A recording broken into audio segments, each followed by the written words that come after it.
주지학의 말을 듣는 순간 장무기는 하늘이 무너져 내리는 것 같았다. 장무기는 혼례식 날 주지학을 버려두고 도망쳐 나온 일 때문에 지금껏 미안한 마음을 가지고 있었다. 그리고 언젠가는 그 빚을 갚아야 한다고 생각했다. 하지만 그게 오늘은 아니었다. 광명정에서 자기 가슴에 주지학이 의천검을 찔러 넣었을 때조차 그녀를 미워한 적 없었던 장무기였다. 그런데 양부 사손의 목숨이 걸린 긴박한 상황에서 묵은 빚을 청산하려는 주지학의 처사를 보고 장무기는 처음으로 그녀가 너무나 미웠다. 전심전력으로 대응해도 승부를 예측하기 힘든 새 고승과의 내력 대결 중에 심신이 크게 흔들린 장무기는 차츰 새 고승에게 밀리기 시작했다. 이마에서는 식은땀이 쉴 새 없이 흘러내리고 잠깐 사이에 입고 있던 상의가 땀으로 흠뻑 젖어들었다. 이 모습을 지켜보던 명교 측 수뇌부들과 무당파의 유연주와 을리정도 너나 할 것 없이 대경실색했다. 그들은 당장 뛰어들어 장무기를 도와주고 싶었으나 그들 스스로 자신의 무공 실력이 부족해서 이 상황에서는 아무런 도움이 되지 못한다는 걸 잘 알고 있었다. 멀찌감치 서서 손에 땀을 쥐고 있던 공지대사가 버럭 외쳤다. 세 분 사수걸은 장교주는 우리 소림파에 은혜를 베푼 사람이니 제발 손속에 사정을 두어주십시오. 그러나 이들 네 사람 간의 대결은 이제 어느 쪽이 양보하거나 누가 중재해서 풀릴 상황이 아니었다. 물론 장무기나 새 고승 모두 서로의 목숨을 해치겠다는 생각을 해본 적이 없었다. 오히려 장무기나 새 고승은 진작부터 손을 놓고 휴전할 기회를 엿보았지만 쌍방 모두 이미 호랑이 등에 올라탄 격이라 도무지 그 방법을 찾아낼 수가 없었다. 더구나 지금 새 고승은 모든 정신을 이 승부에 집중하고 있는 터라 공지대사의 외침을 듣지도 못했다. 그때 위일소가 유령 같은 몸놀림으로 부러진 새 그루 노송 사이로 연기처럼 스며들어갔다. 주지학은 위일소가 빠르게 접근해오는 것을 보고는 사손의 정술이 바로 위에서 5손가락을 멈췄다. 위일소 역시 그걸 보고는 주지학을 덮치지 못하고 황급히 그 자리에 멈춰 서야 했다. 위일소와 주지학은 겨우 3걸음도 못 되는 거리에서 서로 노려볼 뿐 누구도 섣불리 움직이지 못했다. 한동안 숨막힐 듯한 긴장감 속에 정적이 흘렀다. 관전하던 군웅들도 하나같이 돌부처가 되어버린 듯 온 신경을 싸움판에 집중하고 꼼짝달싹하지 않았다. 그때였다. 황금빛 그림자 하나가 허공에 번뜩이는가 싶더니 황삼 여인이 몸을 날려 싸움터 쪽으로 들이닥쳤다. 허공에서 비스듬한 각도로 회전하던 황삼 여인이 어느새 주지학 앞에 유령처럼 나타났다. 그러고는 주지학의 정수리를 겨냥하고 5손가락을 활짝 펼쳐 언제든지 내리꽂힐 태세로 곤두세웠다. 그 모습을 보고 대경실색한 군웅들이 일제히 비명을 질렀다. 주지학의 정수리를 향해 떨어지는 황삼 여인의 5손가락은 바로 구운백골조였다.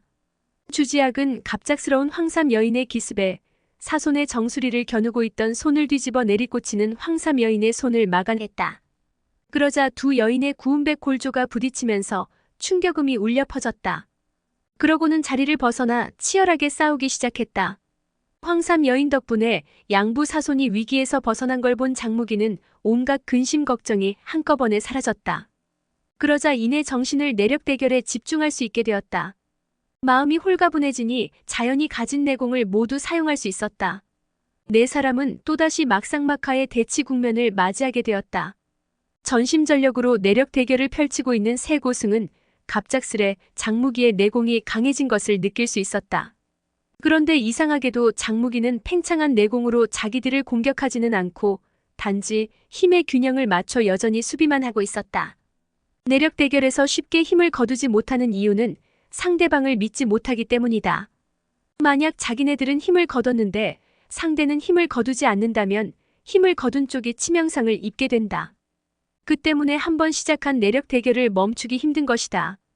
그런데 지금처럼 서로가 서로를 해칠 의도가 없다는 확신만 가질 수 있다면 쌍방 모두 위험한 공경에서 벗어날 수 있었다. 새 고승은 이미 심의상통의 경지에 올라 서로가 무슨 생각을 하는지 알 수 있었다. 그들은 즉시 내공의 힘을 조금씩 거두어들여 보았다.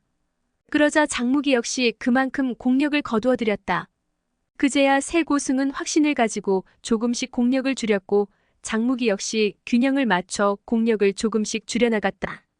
이런 방식으로 공력을 회수하다 보니 쌍방은 잠깐 사이에 팽팽하던 대결 상태를 완전히 풀어버릴 수 있었다. 그러자 누가 먼저라고 할 것도 없이 네 사람은 일제히 자리를 박차고 일어나 호탕하게 웃었다. 장무기가 흘낏 돌아보니 황삼 여인과 주지학의 싸움은 바야흐로 점입가경, 손에 땀을 쥐게 하는 긴박한 상태였다. 황삼 여인은 맨손으로 싸우고 주지학은 오른손에 백망편 채찍을 들고 왼손에 푸른 단도를 잡고 싸우고 있었다. 그런데도 주지학이 열세에 몰리고 있었다. 더욱 이상한 것은 황삼 여인의 무공초식이 주지학과 맥락을 같이 하는 것이었다. 다만 다른 것이 있다면 황삼 여인의 움직임은 주지학과 다르게 사악한 기운이 조금도 없었다. 주지학의 동작이 유령 같다면 황삼 여인의 동작은 하늘에서 내려온 선녀의 견줄만 했다. 장무기가 보기에 이미 두 사람의 승부는 판가름이 난 것이나 마찬가지였다. 다만 황삼 여인이 주지학의 무공초식을 유도해서 그녀의 무학내력을 알아보려는 의도가 엿보였다. 이때 도액대사가 사손의 혈도를 손수 풀어주며 장무기에게 말을 건넸다. 장교주, 참으로 훌륭하시오. 그대가 우리 세 늙은이를 이기지는 못했으나 우리 세 사람 역시 그대를 이기지 못했소. 그러니 이제 사거사를 데려가도 좋소. 그러고는 사손을 향해 말했다. 사거사, 부처님께서 말씀하시기를 살인하던 흉기를 내려놓으면 그 자리에서 부처가 된다고 하셨소. 그대와 우리가 이 산봉우리에서 여러 날 함께한 것도 부처님의 뜻이 아닌가 싶소. 자유의 몸이 된 사손이 일어서서 공손히 허리를 굽혔다. 부처님께서 자비하시어 세분대사님의 가르침에 따라 불초 사손이 밝은 길로 들어설 수 있게 되었으니 진실로 감사드립니다. 바로 그때였다. 황삼 여인의 입에서 맑은 기합 소리가 터져 나오더니 왼손으로 주지학의 백망편 채찍을 낚아채어 빼앗고 뒤이어내지른 팔꿈치로 그녀의 가슴 혈도를 강타했다. 그러고는 오른손 5손가락을 주지학의 정수리 위에 얹어 놓았다. 너도 구운배 꼴조 맛을 한번 보겠느냐? 그러자 주지학은 꼼짝달싹 못한 채 두 눈을 내리감고 죽기만을 기다렸다. 그때 사손이 황삼 여인 곁으로 다가갔다. 낭자께서 뉘신지 모르나 우리 부자의 목숨을 구해주셨으니 그 큰 은덕에 깊이 감사드립니다. 주소저가 잘못을 뉘우치지 않고 앞으로도 의롭지 못한 일을 계속 저지르면 언젠가는 업보를 받을 때가 올 것입니다. 낭자께 간청드리오니 오늘만큼은 부디 그녀를 용서해 주시기 바랍니다. 그러자 황삼 여인이 빙그레 웃더니 구운배 꼴조로 겨누고 있던 손을 내리고 주지학의 품속을 뒤지기 시작했다. 잠시 더듬던 손길이 자그만 쌈지를 한 개 꺼내 들더니 손바닥 위에 얹어놓고 무게를 가늠해 본 다음 곧바로 자기 품속에 쑤셔 넣었다. 그러고는 다시 주지학에게 손바닥을 내밀었다. 이리 내놓아라. 뭘 내놓으라는 거죠? 황삼 여인은 더 말할 것도 없다는 듯이 주지학의 덜미를 움켜잡고 몸을 날려 서른 척 바깥으로 뛰쳐나갔다. 그러고는 나지막한 목소리로 주지학에게 무슨 얘기를 건넸다. 그러자 주지학은 대꾸 없이 완강하게 고개를 내저었다. 황삼 여인이 다시 오른손 5손가락을 쫙 벌리더니 그녀의 정수리에 갖다 댔다. 또 뭔가 다그쳐 묻는 듯한데 사람들에겐 들리지 않았다. 이윽고 주지학도 별 수 없는지 입을 열어 대답했다. 둘이서 대화를 주고받는 동안에도 황삼 여인의 5손가락은 시종 그녀의 정수리 위에서 떠날 줄 몰랐다. 얼마나 시간이 지났을까? 황삼 여인이 주지학을 내버려둔 채 소나무 사이로 훌쩍 뛰어들어왔다. 그러고는 장무기를 향해 큰 소리로 외쳤다. 장교주님, 도룡도와 의천검은 바로 당신네들이 중원으로 돌아오는 도중에 상륙했던 그 작은 섬 동굴에 감춰져 있습니다. 하루속히 사람을 보내 찾아보도록 하세요. 그야말로 청천벽력과도 같은 소리에 장무기가 깜짝 놀라 뭐라 입을 열려고 하는데 황삼 여인이 얼른 그 말끝을 낚아챘다. 확실한 얘기니깐 의심하지 마세요. 앞으로 그 도검 한 쌍은 장교주님이 보관하셔야 합니다. 오직 이 땅에서 오랑캐를 몰아내고 백성들을 지키는데 그 도룡도와 의천검을 쓰셔야 합니다. 이 말 꼭 명심하세요. 말끝을 다 맺었을 때 그녀의 그림자는 벌써 바람결에 나붙기듯 호련히 새 그루 소나무 둘레 바깥으로 물러나고 있었다. 그제야 장무기도 마음속에 어렴풋하게나마 가지고 있던 그날 사건의 의문들이 하나씩 떠오르기 시작했다. 그러나 도룡도와 의천검을 도둑맞은 일에 주지학이 관련되었다는 사실만큼은 도무지 믿을 수가 없었다. 아니, 믿고 싶지 않았는지도 몰랐다. 황삼 여인의 손에 제압당하고 나서부터 주지학은 수치심과 분노, 그리고 좌절감과 온갖 번뇌로 죽고 싶다는 생각만 들었다. 그녀가 흘끗 주변을 둘러보니 소림의 원로 고승 세 사람이 가부좌를 든 자세로 한곁에 앉아있고, 고개 숙인 사소는 처연한 기색으로 눈썹을 축 늘어뜨린 채 그들 앞에 무릎 꿇고 합장한 자세로 독경을 외고 있었다. 주지학은 그것이 금강경의 한 구절임을 깨달았다. 사소는 지금 아주 홀가분한 목소리로 부처님의 말씀을 외우고 있는 것이다. 금강경을 듣고 있자니 주지학은 저도 모르게 눈물이 주르르 흘러내렸다. 한평생 살인을 숱하게 저질러온 금모사왕 사손 같은 악인도 죄를 뉘우치고 개과천선하니 저리 마음에 평안을 얻고 기뻐하는구나 생각하니 갑자기 서러움이 북받쳐 올랐다. 주지학은 장무기의 뒷모습을 하염없이 바라보았다. 사손의 등 뒤로 무릎 꿇고 앉은 채 양부가 독경하는 소리를 귀담아 듣고 있었다. 그 모습을 바라보고 있자니 여러 해 전 대도 만안사 보탑에서 스승 멸절 사태와의 일이 떠올랐다. 그날 멸절 사태는 왼손 식지에 끼고 있던 검은빛 감도는 철지환을 빼들고 일어섰다. 아미파 여제자 주지학은 무릎 꿇어 삼가 유시를 받들라. 주지학은 떨리는 가슴을 부여잡고 그 자리에 무릎 꿇고 엎드렸다. 그러자 멸절 사태가 준엄하게 말했다. 아미파 제3대 장문 멸절은 삼가 본문 장문인의 지위를 제4대 여제자 주지학에게 전하노라. 그 말에 너무나 놀란 주지학은 망연자실한 기색으로 스승의 얼굴을 멍하니 바라봤다. 주지학, 왼손 식지를 내밀어 본파 장문의 신물인 철지환을 받아라. 흐리멍덩한 의식 속의 주지학은 스승의 말에 홀린 듯 왼손을 번쩍 쳐들었다. 잠시 후 손가락에 철지환이 끼워지고 어렴풋하게나마 그 묵직한 느낌이 얹혔을 때 비로소 주지학이 입을 뗐다. 사부님, 불초 제자는 나이도 어리고 입문한 지도 오래지 않았는데 어떻게 그 무거운 책임을 떠맡을 수 있겠습니까?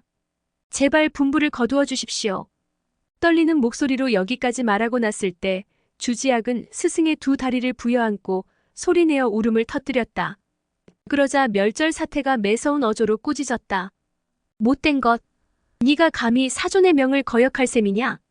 이어서 멸절 사태는 주지학의 뜻을 물어보지도 않고 본파 장문 될 사람이 지켜야 할 계율을 하나씩 차근차근 일러주었다.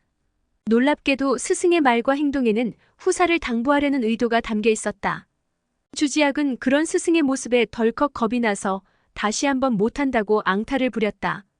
그러자 멸절 사태가 언성을 높였다. 닥치지 못하겠느냐? 내 당부를 듣지 않으면 기사멸조의 대죄를 범하는 반역도가 되는 것이다.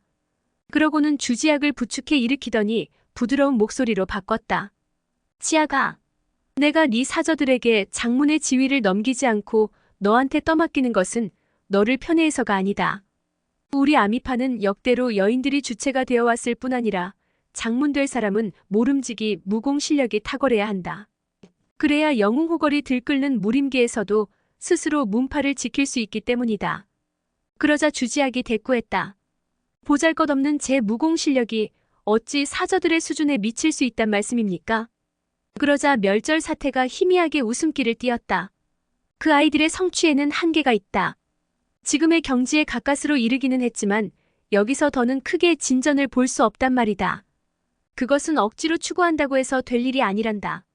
무공 실력이 진정으로 인류 경지에 오르려면 부지런히 고된 수련을 하는 것도 중요하지만 타고난 자질이 무엇보다 중요하단다. 너는 천부적인 자질을 가지고 있단다. 내 나이 15살 되던 해 내 스승이신 풍릉사태께서는 훗날 내 무공이 반드시 대성하리라는 것을 내다보시고 그 즉시 나를 제3대 장문인 자리에 세우기로 결단하셨다. 지금은 네가 비록 사저들의 무공 수준에 미치지 못한다 해도 언젠가는 한량없이 발전하게 될 것임을 나는 잘 안다. 도대체 무슨 뜻으로 하는 말인지 모르는 주지학은 그저 미망 어린 기색으로 스승의 입을 바라보기만 했다. 이윽고 스승이 제자의 귀에 대고 나지막하게 속삭였다. 너는 우리 아미파의 제4대 장문이다. 이제부터 내가 우리 문파의 큰 비밀 하나를 너한테 일러주마. 우리 아미파를 세우신 개창조사 곽양 여엽께서는 곽정대엽의 둘째 따님이셨다. 곽정대엽은 천하의 명성을 떨친 분으로 2가지 절에를 보유하고 계셨다. 그 하나는 군대를 부려 전쟁하는 병법이요. 또 하나는 절세무공이었지. 곽정대엽이 부인이신 황용여엽은 무척 총명하고 기지가 뛰어난 분이셨다. 그분은 당시 남침해온 몽골군의 세력이 엄청나게 막강해 양양성을 끝내 사수하지 못하리라는 점을 내다보셨지. 그래서 이들 내외부는 죽음으로써 나라의 은혜에 보답하기로 뜻을 굳히셨단다. 그러나 곽정대엽이 보유한 절세무공과 상승병법이 거기서 끊기고 실전된다면 이 얼마나 애석한 일이겠느냐. 그래서 황용여엽은 솜씨 뛰어난 대장장이를 초청해서 신조대엽 양과 어른이 일찍이 본파의 조사 어른께 선물로 주신 비장의 신병이기 현철중검을 녹이고 여기에 다시 서방 세계에서 산출되는 정금을 섞어 도룡보도 한 자루를 주조해냈다. 도룡도란 이름은 당시 용상에 앉은 몽골 쪽 오랑캐 황제를 도륙하겠다는 의미로 붙인 것이었지. 그뿐 아니라 그 무렵 천하에 가장 예리한 보검 한 쌍마저 꺼내 대장장이에게 넘겨주었다. 그 보검은 신조대엽 양과 어른이 쓰시던 군자검과 양대엽의 아내 소용녀가 애용하던 숙녀검이었다. 대장장이는 두 자루 보검마저 녹여 의천검 한 자루를 벼려낸 것이지. 여기까지 이야기를 듣고 비로소 주지학은 도룡도와 의천검을 본파 곽양조사의 모친 되시는 황용여엽께서 주조해냈다는 사실을 알게 되었다. 멸절 사태의 이야기는 계속되었다. 황용여엽은 도검을 완성하기 전에 곽정대엽과 몇 달 동안 심혈을 기울여 병법서 한 권과 무공요결을 적은 책을 저술하셨단다. 그 병법서는 200여 년 전 송나라의 충신 악비 장군이 저술한 무목유서를 바탕으로 삼아 요점만 간추린 것이다. 곽정대엽은 청년 시절 칭기즈칸의 서부 대륙 정복 작전에 종군한 경험이 있어 몽골군의 야전 용병수를 깊이 터득하셨지. 따라서 그분은 몽골군 특유의 전술 전략 요점까지 간추려 그 병법서에 수록해두었단다. 또 무학 비급은 구음진경의 기본 바탕을 두고 있단다. 거기에 곽양조사의 외조부인 도화도주 황약사의 절세무학과 곽정 황용 내외분의 스승인 구지신계 홍칠공의 정교하고도 오묘한 무공을 보태 완벽한 내용으로 엮었다고 했다. 그 구음진경의 일부에는 무공을 속성으로 익힐 수 있는 편법이 수록되어 있는데 도화도주 황약사의 제자 2명이 잘못 수련하다 주화인마에 빠져든 적이 있었지. 그 일을 가슴 아파했던 황약사는 그 잘못된 내용을 바로잡아 속성이 가능할 뿐더러 후유증도 제한적이라 수련하는 사람이 좀처럼 주화인마에 빠져들지 않게 고쳐놓았다고 했다. 곽정대엽 내외부는 이 병법서와 무학 비급을 극비장소에 감춰둔 다음 칼을 만들고 남은 현철 두 조각에 그 장소에 지도를 새겨놓고 아울러 비밀 장소에 들어갈 수 있는 방법을 명시해 놓으셨다. 주지학이 궁금증을 참지 못하고 그 지도가 어디 숨겨져 있냐고 물었다. 철편은 의천검과 도룡도 칼날 속에 하나씩 감춰 넣으셨지. 병법서와 비급을 얻으려면 무엇보다 먼저 그 철편부터 찾아내야 한다. 도검을 쪼개 철편을 꺼내야 하는데 도룡도와 의천검을 모두 함께 써야 가능하다고 들었다. 들으면 들을수록 신기한 이야기에 주지학은 두 눈을 크게 뜨며 귀를 기울였다. 곽대엽 내외부는 도룡도와 의천검을 완성하고 나서 도룡도는 아드님인 곽파루 어른에게 주시고 의천검은 본파 곽조사 어른에게 주셨다. 곽대엽 내외분께선 그 병법서와 무공비급이 몽골 쪽을 이 땅에서 몰아내지 못한 상태에서 너무 일찍 세상에 나타나면 혹시 간악한 자들의 수중에 넘어가지 않을까 우려하셨다.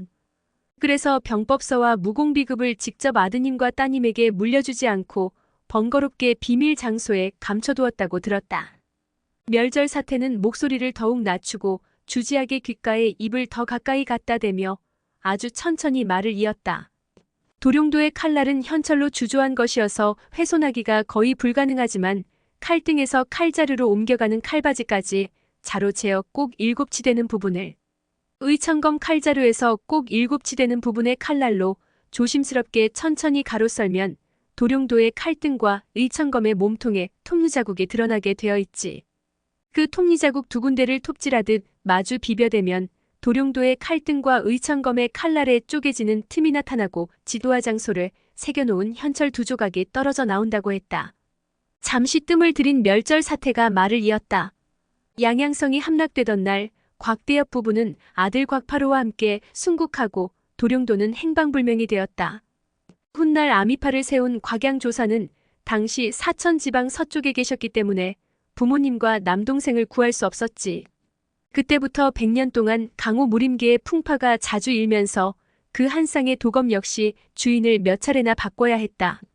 후세 사람들은 도룡도가 무림지존이요 의천검만이 필적할 수 있다는 사실만 알았을 뿐 그 칼이 어째서 지존이 되었는지 그 까닭은 아무도 몰랐다. 곽파로공은 한창 젊은 나이에 순국했다. 그래서 칼을 전해줄 후손이 없었다. 결국 도룡도와 의천검에 숨겨진 비밀은 아미파의 개창조사, 곽양여협 한 분에게만 전해진 셈이 되었지. 곽양여협은 평생 동안 전심전력으로 도룡도의 행방을 찾아다녔으나 생전에 수건을 이루지 못하고 세상을 떠날 때가 되어서야 제2대 장문인 풍릉사태에게 그 비밀을 알려주었단다. 풍릉사태 역시 조사어른의 유언을 받들어 죽을 때까지 도룡도를 찾아 헤맸으나 역시 아무런 결과도 얻지 못했다. 그리고 그분이 원적하실 때가 되자 내게 곽조사 어른의 유언을 전해주셨다. 여기서 멸절 사태가 화제를 딴 곳으로 돌렸다. 내가 본파의 문호를 이어받고 얼마 안 되어 너희 400 되시는 고흥자 어른께서 마교의 광명좌사자 양소와 원한을 맺게 되었지. 너희 400개선 양소와 무공 대결로 승부를 가리기로 했단다. 쌍방이 단독 대결로 겨루되 피하 어느 쪽도 고수를 초청해서 도움을 받지 않기로 다짐했지. 너희 400개선 양소의 무공 실력이 아주 대단하다는 사실을 염두에 두고 나에게서 의천검을 빌려갔다. 당시 나도 함께 따라가 도와드리고 싶었으나 너희 400어른은 신의를 존중하시는 분이라 이를 거절했지. 결국 나는 그분을 혼자 떠나보내야 했지. 이 대목에서 멸절 사태는 한숨을 내쉬었다. 고흥자 어른의 무공 실력이 양소에게 크게 뒤지지는 않았으나 결국 우세를 잡지 못하고 끝내 앞가슴에 일장을 정통으로 얻어맞았지. 그 어른은 의천검을 뽑아보기도 전에 칼을 양소에게 빼앗기고 말았다. 그러나 양소는 의천검을 이리저리 훑어보다가 코웃음을 치며 말했다고 한다. 남들이 하도 의천검 하길래 얼마나 대단한 물건인가 했는데 자기 눈에는 그저 쓸모없는 고철로밖에는 안 보인다고. 그러고는 땅바닥에 툭 내던져버리고 아무렇지도 않게 훌쩍 그 자리를 떠나버렸다고 했다. 너희 400어른은 무슨 수를 써서라도 내게 칼을 돌려주려고 아미산을 향해 발길을 돌렸다. 하지만 너희 400어른은 겨우 사흘 여정 만에 객점 한 군데에 쓰러져 끝내 일어나지 못하고 저승길로 떠나셨다. 그리하여 당시 국법에 따라 행려병사자의 유품은 모조리 관가에 넘겨지고 의천검마저 관원에 몰수되어 나중에는 조정의 진상품이 되고 말았다. 의천검은 나중에 오랑캐 황제가 여양왕 착한 태무르에게 하사했고 또 나는 여양왕 저택에 들어가 그 칼을 훔쳐내왔다. 그런데 이번에 또다시 간계에 빠져 그 칼을 빼앗기고 말았구나. 치아가, 이번에 나는 간악한 자의 수중에 떨어져 일생토록 쌓아올린 명성과 명예가 하루아침에 물거품으로 돌아가고 말았다. 그럼 많지 이 보탑에서 산목숨으로 걸어나가고 싶지 않다. 그러니 지아가, 내 말 잘 듣거라. 장묵이란 음탕한 놈은 지금 너한테 못된 흑심을 품고 있다. 그렇기 때문에 네 목숨은 결코 해치지 않을 것이다. 지금 의천검은 마교와 손잡은 조민이란 계집 손에 있다. 그리고 도룡도는 장무기의 양부라는 사손에게 있지. 그러니 그놈한테 거짓으로 친근하게 대하면서 기회를 틈타 의천검과 도룡도를 빼앗도록 해라. 내가 너더러 미인계로 그놈을 유혹해 도룡도와 의천검을 빼앗으라고 요구했다만 사실 그런 짓은 의협이 길을 걷는 사람으로서 해야 할 일은 아니다. 그러나 큰일을 하려면 사소한 일에 얽매여서는 안 된다. 나도 차마 너한테 그 무거운 짐을 떠맡기고 싶지는 않단다. 하지만 우리 같은 사람이 무엇 때문에 평생토록 무학을 배워왔느냐? 나는 지금 천하 백성을 위해 너한테 이렇게 애걸하는 것이다. 여기까지 말하고 났을 때 멸절 사태는 주지학 앞에 무릎을 꿇고 큰절을 했다. 주지학은 깜짝 놀라 황급히 마주 꿇어앉은 채 큰 소리로 외쳤다. 사부님, 어쩌자고 이러십니까? 그러나 멸절 사태는 단호하게 말했다. 네가 승낙하지 않으면 내 죽어도 일어서지 않을 테다. 주지학은 어찌할 바를 몰랐다. 너무나 짧은 시간 동안 스승은 그녀에게 엄청나게 어려운 일을 한꺼번에 3가지나 강요하고 있었다. 처음에는 장무기에게 마음을 쏟아 사랑하지 말라고 요구했다. 그 다음에는 아미파 장문의 직분을 이어받으라고 강제로 떠맡기더니 마지막에 가서는 미인계로 장무기를 유혹해 도룡도와 이천검을 빼앗으라고 했다. 주지학으로서는 그야말로 하늘과 땅이 빙글빙글 돌아가도록 현기증을 일으킬 일이었다. 결국 주지학은 그 자리에서 까무러쳐 인사불성이 되고 말았다. 정신을 잃고 아무것도 모르게 되니 차라리 마음이 편했다. 한참이 지났다. 저도 모르게 앙문 입술에 극심한 아픔이 느껴져 두 눈을 번쩍 뜨고 보니 스승은 여전히 꼿꼿한 자세 그대로 그녀의 면전에 무릎 꿇고 있었다. 그 모습을 보고 주지학은 울음이 터져나왔다. 사부님, 제발 어서 일어나세요. 그럼 내 요구를 받아들이겠다는 거냐? 사세가 이 지경이 되었는데 어찌 못하겠다는 말을 할 수 있겠는가? 그저 눈물이나 줄줄 흘리면서 고개를 끄덕거릴 수밖에 없었다. 말없이 고갯지드로만 승낙하려니 또 정신이 아찔해져 하마터면 까무러칠 뻔했다. 멸절 사태는 그런 주지학의 손목을 잡고 나지막하게 속삭였다. 너에게 일러준 모든 것은 우리 아미파의 가장 큰 비밀이다. 100여 년 전 곽정대엽 내외분이 본파 곽양 조사어른께 전해내린 이후부터 오로지 역대 장문만이 그 상세한 내막을 알아왔다. 네가 병법서를 얻거든 나라를 위해 일편단심으로 충성할 애국지사 한 사람을 골라 그에게 넘겨주어라. 무공비급은 네가 간직해 스스로 단련하도록 해라. 내용 가운데 순양지기를 띤 굳세고 사나운 무공은 어린 네가 수련하기에 적합하지 않으니 오로지 구음진경 속 무공만 익히는 게 좋을 것이다. 지금처럼 급박한 시기에 강적과 맞서기 위해서는 부득불 속성으로 배울 수 있는 무공을 먼저 익히거라. 다만 속성으로 익힌 무공은 그 용도가 일시적인 것이라 급할 때 임시변통으로 쓸 것이지 결코 천하무적의 진정한 무학이 아니라는 점을 깊이 명심해야 한다. 어떻게 보면 스승의 말은 분부가 아니라 이미 죽을 각오로 유언을 남기는 것처럼 들렸다. 주지학은 흐리멍덩한 의식 속에 고갯짓만 연신 끄덕거렸다. 차분한 목소리로 멸절 사태가 말했다. 의사부는 평생을 두고 아주 큰 소망 두 가지를 세워두었다. 그 첫째는 중원 땅에서 몽골 오랑캐 족속을 몰아내는 것이다. 둘째로는 우리 아미파가 무림의 태산북두라는 소림과 무당을 압도하고 중원 무림계의 제1문파로 성장하는 일이었다. 결국 나는 이 두 가지 소망을 이루지 못했다. 그러나 지학 너라면 내가 못다 이룬 두 가지 수건을 모두 이룰 수 있을 것이다. 그때가 되면 이 사부 멸절도 구천에서 기쁨의 눈물을 흘리며 너에게 감사해하고 있을 것이다. 주지학은 여전히 위축된 기색으로 머리를 숙이고 있었다. 쟁쟁하게 울려오던 스승 멸절 사태의 목소리도 어느덧 희미하게 사라져갔다. 그리고 귓결에는 사손의 독경 소리만이 들려왔다. 오늘의 영상은 여기까지입니다. 영상이 도움이 되셨다면 구독과 좋아요, 알람 설정 부탁드립니다. 시청해주셔서 감사합니다.